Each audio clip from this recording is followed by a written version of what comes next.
امام حسین نے سر دیا، بیٹا دیا، بھائی دیا۔ علی کے 8 بیٹے کربلا میں شہید ہوئے ہیں، علی کے 5 بیٹیاں اسیر ہوئی ہیں علی کی۔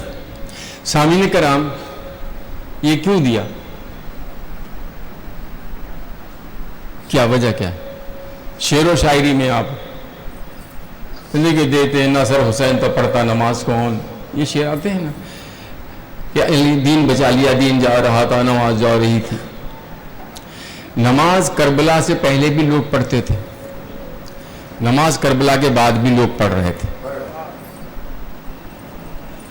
کلمہ پہلے بھی لوگ پڑھ رہے تھے، کلمہ بعد میں بھی لوگ پڑھ رہے تھے۔ اہل بیت پر ظلم پہلے بھی ہو رہا تھا کربلا سے، اہل بیت پر ظلم بعد میں بھی ہو رہا رہا اور زیادہ ہوتا رہا، قبریں اکھاڑی گئی ہیں، معمولی ظلم نہیں ہوئے۔ محبان اہل بیت کا قتل و غارت پہلے بھی ہوتا رہا، محبان اہل بیت کا قتل و غارت بعد میں بھی ہوتا ہے۔ قدر کرنا میرے جملے کی، نہ سمجھ سکو تب بھی قدر کرنا۔ سامعین کرام، یہ کربلا جس میں اتنی بڑی بڑی قربانیاں دی گئی ہیں، آخر اس کا نتیجہ کیا نکلا ہے؟ فائدہ کیا ہوا؟ کوئی چیز جو دین میں جو بدعتیں تھیں کوئی ختم نہیں ہوئی، یا بتاؤ مجھے کہ فلاں چیز ختم ہو گئی؟ کربلا کے واقعے سے کوئی چیز ختم نہیں ہوئی۔ پھر حسین علیہ السلام نے اتنی قیمتی جانیں کیوں دی؟ کس مقصد کے لیے؟ کوئی تو رزلٹ آنا چاہیے تھا نا کربلا کا۔ غور کر رہے ہیں، کبھی سوچا اس موضوع پر آپ نے؟ کوئی رزلٹ تو آنا چاہیے تھا کربلا کا، کہ کربلا میں حسین نے اتنی قیمتی جانیں کیوں قربان کی، قربانیاں کیوں دی، مستورات کے پردے بے حرمتی کیوں گوارا کی؟ کچھ نہیں ہوا۔ جو شاعر، شاعری، مولوی جو کہے کچھ بھی نہیں ہوا، کہتا رہے، جذبات میں کہتے رہے، کچھ بھی نہیں ہوا۔ دین اسی طرح چلتا رہا، ظلم اسی طرح ہوتا رہا، اہل بیت کی تضحیق، توہین، قتل و غارت اسی طرح ہوتی رہی۔ کوئی ایک چیز بھی تو نہیں سمجھی، کیوں دی قربانی؟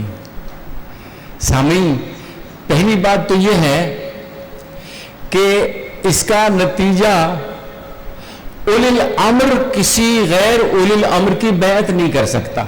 پہلے سمجھیں، اولی الامر کسی غیر اولی الامر کی بیعت نہیں کر سکتا، بلکہ بیعت کرنا الگ رہا، اس کے پیچھے نماز بھی نہیں پڑھ سکتا۔ اولی الامر جو اللہ نے بنایا، صاحبان امر۔ حسین اولی الامر تھے، یزید چاہتا تھا کہ اولی الامر جو ہے وہ مجھے اولی الامر مان لے، خود ریزائن کر دے اپنے اولی الامر شپ سے۔ اللہ کا عہدہ تھا، حسین یہ نہیں کر سکتے تھے۔ سامعین، جتنے حکمران آئے سب نے کوشش یہی کی جو اللہ کا صحیح نمائندہ ہے وہ اپنی اسائنمنٹ چھوڑ کر ہمارے حوالے کر دے، ہمیں تسلیم کر لے۔ شروع میں سختی کی گئی علی کے ساتھ، لیکن جب دیکھا کہ علی علیہ السلام اس لہے نہج پر نہیں آ سکتے تو انہوں نے علی کو چھوڑ دیا اور چلتے رہے، حکومتیں چلتی رہیں، آل محمد کو نہیں چھیڑا گیا، بیعت کے حوالے سے نہیں چھیڑا گیا۔ یزید کم فہم تھا، بے وقوف تھا، اسے اہل بیت کی عظمت اور قوت ارادی کا پتہ نہیں تھا، اس لیے حسین سے بیعت مانگ بیٹھا۔ حسین کیسے بیعت کر سکتے تھے؟ حسین خود اولی الامر تھے، اگر اس کو اولی الامر مان لیتے غلط کو تو خدا بھی باطل ثابت ہو جاتا، رسول بھی باطل ثابت ہو جاتا۔ اس لیے حسین نے اس کو اولی الامر تقسیم نہیں کیا۔ یہ تو ایک چیز بتائی، نتیجہ کیا نکلا ہے؟ نتیجہ سنیں، شبلی نعمانی پڑھیں، جنہوں نے ایم اے اسلامک اسٹڈیز کیا ہے وہ تیسرا پرچہ دیکھیں، اس کا تیسرا پیپر فقہ کے حوالے سے، وہاں پڑھیں، اسے دیکھیں۔ شبلی نعمانی نے لکھا، اب اس کو اسکیٹرڈ کر دیا ہے۔ پہلے اکٹھا تھا شبلی نعمانی کی جو کتاب تھی الفاروق، اس میں اب انہوں نے اسے پھیلا دیا، موجود ہیں چیزیں۔ کیا 18 چیزیں ایسی ہیں جو اس حاکم نے، جس کے شبلی میں لکھ رہے ہیں، 18 چیزیں ایسی ہیں جو اس حاکم نے دین میں تبدیل کی، دین میں تبدیل کی، جو نہیں تھی وہ ڈالی، جو تھی وہ نکالی۔ تفصیل ٹائم ہوا تو پرسوں عرض کروں گا۔ متعۃ الحج، متعۃ النساء نکال دیے، دین میں موجود تھے، اس کی تفصیل بتاؤں گا اور اس کے رزلٹ آپ کو بتاؤں گا۔ اس کے رزلٹ انشاءاللہ بہت اپریشیٹ کریں گے آپ، جو اس کے نتائج بتاؤں گا جو کسی نے آج تک نہ سوچے ہیں نہ بتائیں، بلکہ ابھی بتا دیتا ہوں۔ ہاں صلوات پڑے گا عالم۔ حج جن لوگوں نے کیا ہے اور سمجھ کے کیا ہے، بے سمجھی بھی کیا ہے، ان کے لیے نہیں کہہ رہا ہوں، جنہوں نے سمجھ کر کیا ہے۔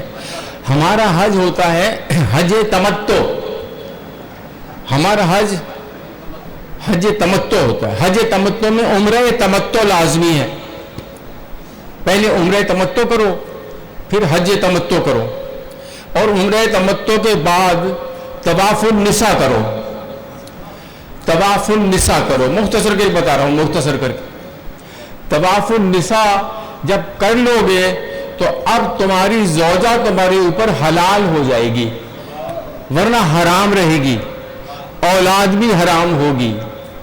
دشمنی امیر المومنین میں اس شخص نے حدیث سنی تھی رسول کی کہ علی سے محبت نہیں کرے گا جس کا شجرہ خراب ہوگا۔ حدیث موجود ہے یہ کافی کتابوں میں۔ اچھے شجرہ جو ہے محبت علی کی علامت ہے۔ یہ چاہتا تھا قیامت تک علی کے مخالف پیدا ہوتے رہیں، دشمن پیدا ہوتا رہے۔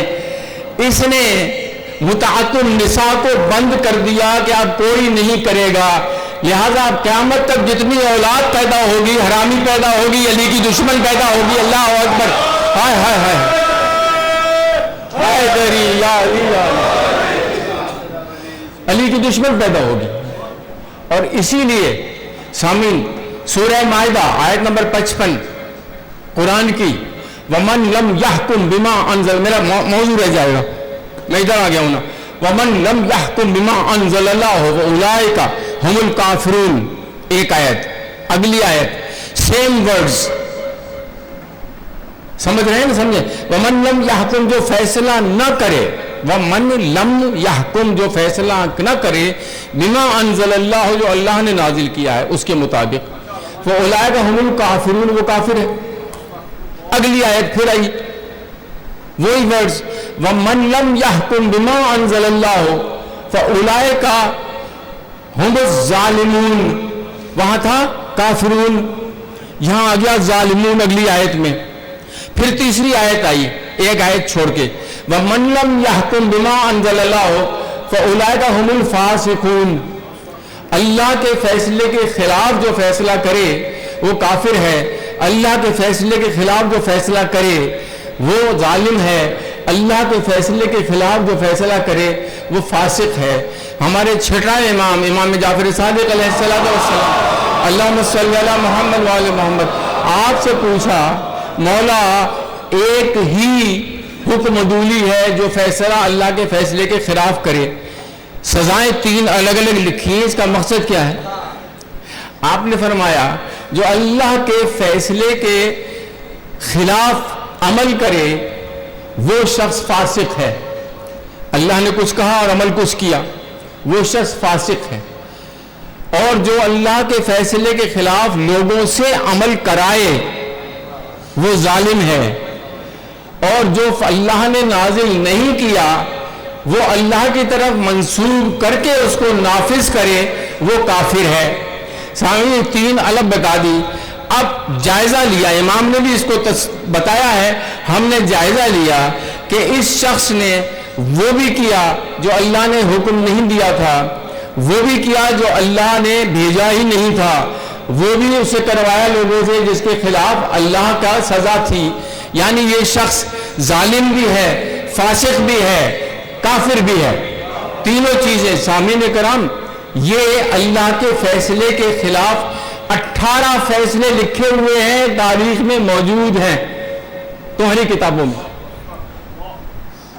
4 فیصلے پہلے دور حکومت میں شریعت کے خلاف کیے گئے اور شریعت کا حصہ بن گئے، اللہ آپ کو اجر عظیم دے، میری بات کو ضائع نہیں کرنا ہے۔ 4 فیصلے کیے گئے موجود ہیں، فقہ کے نام سے کتابیں چھپی ہوئی ہیں، مل جاتی ہیں، فقہ فلاں فقہ فلاں فقہ فلاں لکھا ہوا ہے، وہاں سے ملیں گے آپ کو۔ 4 فیصلے کیے جو شریعت میں نہیں تھے لیکن دین کا حصہ بن گئے، 18 فیصلے کیے جو دین میں نہیں تھے شریعت کا حصہ بن گئے، 7 فیصلے کیے جو دین میں نہیں تھے شریعت کا حصہ بن گئے، متعدد فیصلے کیے جو دین میں نہیں تھے، جمعے کی نماز بدھ کو پڑھا دی، بسم اللہ نکال دی، ایک چیز نہیں، یہ دین کا حصہ بن گئے، لکھا ہوا ہے، بسم اللہ جزو آیت ہے، یہ لکھا ہوا ہے، ہمارے پاس نہیں، ان کے بعد لکھا ہوا ہے، یہ بھی لکھا ہوا ہے کہ یہ اس نے نکال دی، یہ تھی اور نکال دی گئی، اس کے باوجود بھی اب تک بسم اللہ نہیں پڑھی جاتی۔ سنیں نماز پہلی الحمد میں مستحب ہے، باقی کسی جگہ پڑھنے کا کوئی رجحان نہیں ہے، بسم اللہ نکال دی گئی۔ جب آپ نے بسم اللہ نکال دی تو قرآن کی ایک آیت، سورت کی ایک آیت کم کر دی، ایک آیت کم کر کے آپ پوری سورت کہاں پڑھ سکتے ہیں؟ پڑھ ہی نہیں سکتے۔ جب پوری سورت نہیں پڑھیں گے آپ کی نماز ہی نہیں ہوگی، نماز نہیں ہوگی، نماز قبول نہیں ہوگی، قبول نہیں ہوگا کوئی عمل قبول نہیں ہوگا، کوئی عمل ہی قبول نہیں ہوگا۔ اس کی وجہ یہی ہے علی سے دشمنی جو ہے کسی عمل کو قبول ہونے نہیں دیتی۔ اللہ اکبر۔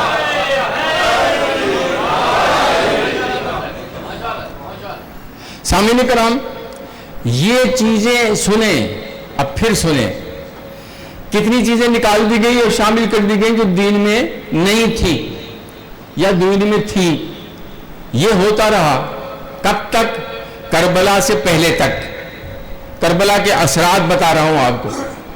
کربلا سے پہلے تک حاکم وقت اپنی مرضی سے دین و شریعت میں تبدیل کرتا رہا اور وہ اب تک دین کا جزو بنا ہوا ہے۔ کربلا کے بعد حاکم وقت نے تبدیلیاں کی لیکن کوئی تبدیلی دین کا جزو نہیں بن سکی۔ اللہ اکبر۔ دین کا حصہ اس کا ذاتی فعل رہا، اس کا اپنا عمل رہا، دین کا حصہ نہیں بن سکا۔ یہ کربلا کا سب سے بڑا اثر ہے کہ کربلا میں حسین نے دین محمدیہ کو اپنے خون سے اس طرح سے آبیار کیا ہے کہ اب دین میں تبدیلی کی کوئی گنجائش نہیں۔